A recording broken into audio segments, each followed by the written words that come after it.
Today, the House Ad Hoc Committee on the Bangsamoro, chaired by Congressman Rufus Rodriguez, started its deliberations on the proposed Bangsamoro Basic Law, which will be the basis for the peace agreement between the government and the MILF.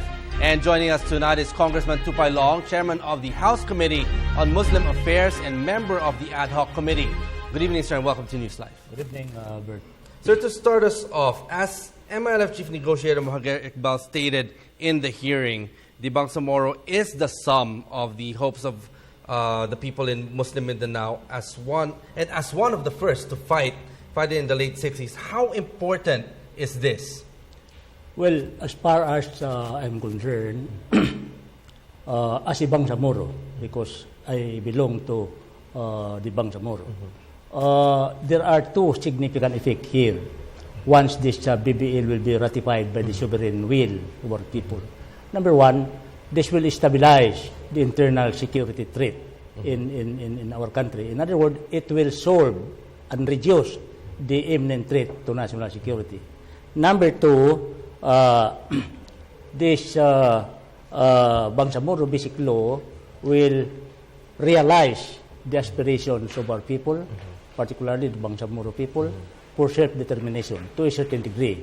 And hopefully, this will work positively, that will respond to the aspiration of our people. Now, sir, based on today's hearing, is there support in the House in the approval of this law?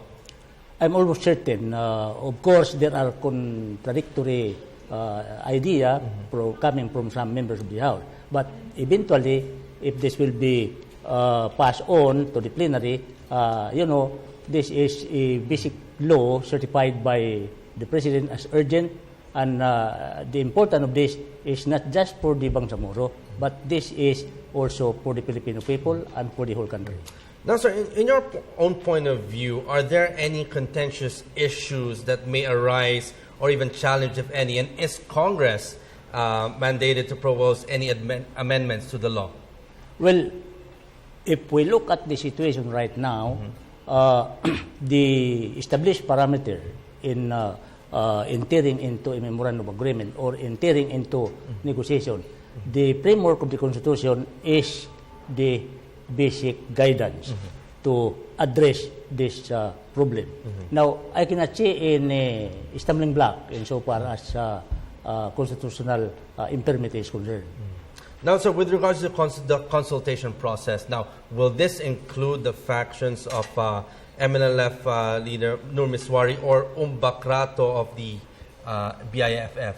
How do you see this quoting the statement of our chairman, Congressman Rufus Rodriguez, had it not because Brakato and Nur Miswari is covered with warrant of arrest, I think it's very important for us to consider the participation of Nur Miswari being the head of the Moro National Liberation Front and Brakato being the head of the Bangsamoro Islamic Freedom Fighter.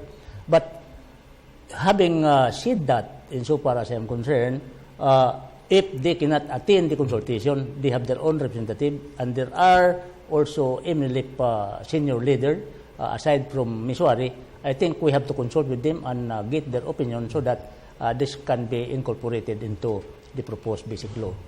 Now, sir, what future do you see in this Bangsamoro Basic Law that's taking the place of the ARMM? Well, as we are all aware that the basic law will give an insurance to the proposed budgetary expenditure program to be presented by the proposed Bangsamoro political entity for inclusion in the national appropriation. In other words, we don't have any more problem because every year the Bangsamoro political entity or the Bangsamoro government will submit their program of expenditure to Congress, and Congress will always accommodate and approve and be a part of the appropriation law. Now, looking at this, what is the reception now of our brothers in Muslim Mindanao with regards to the Bangsamoro Basic Law? Generally, they are all positive, and we will know it upon our consultation because we are now going to have a public consultation in all the core territory of the Bangsamoro and including other areas in Mindanao.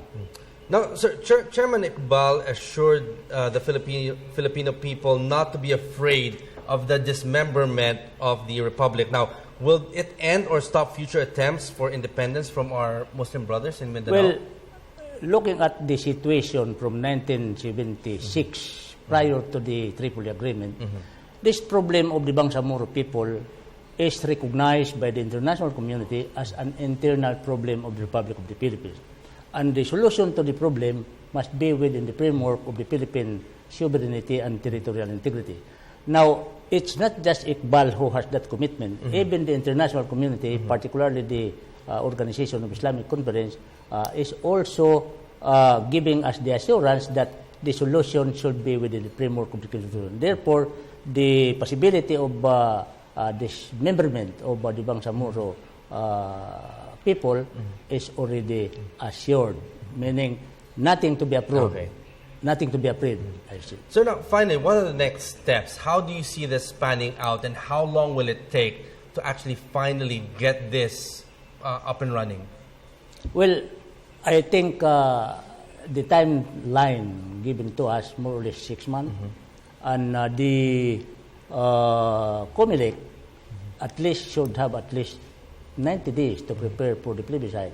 So after that, once this basic law will be ratified by the Supreme Will of the people, then that will be the time that the ARMM, the existing ARMM, will be replaced by the so-called Bangsamoro government. Okay, on that note, thank you very much for joining us tonight here at NewsLife. That was Congressman Tupay Loong, a member of the Ad Hoc Committee and Chairman of the House Committee on Muslim Affairs. Thank you, sir.